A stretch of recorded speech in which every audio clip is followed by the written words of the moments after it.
এক ছিল সবুজ বন, বনের মাঝখানে ছোট্ট একটি পাখি থাকত, তার নাম টুনি। সে সারাদিন এক ডাল থেকে অন্য ডালে উড়ে বেড়াতো, ফুলের মধু খেত আর মিষ্টি সুরে গান গাইত। সবাই তাকে ভালোবাসত, কারণ টুনির হাসি আর গানের মতো মিষ্টি আর কিছু ছিল না। একদিন টুনি নদীর ধারে উড়ে বেড়াতে বেড়াতে হঠাৎ সে এক অপরিচিত পাখিকে দেখল, কালো ঝলমলে পাখা আর চোখে মায়ার ছোঁয়া। তার নাম টুনু।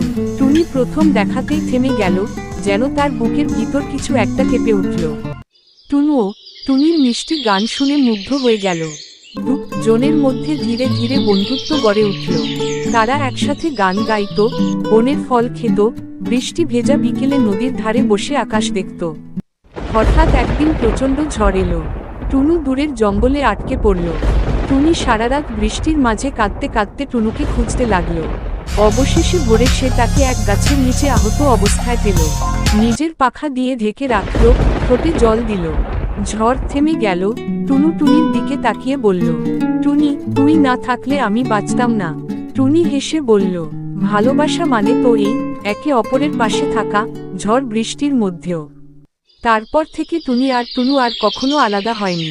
তারা একসাথে গান গাইত, নতুন বাসা বানাতো আর বনজুড়ে ছড়িয়ে দিত তাদের ভালোবাসার সুর।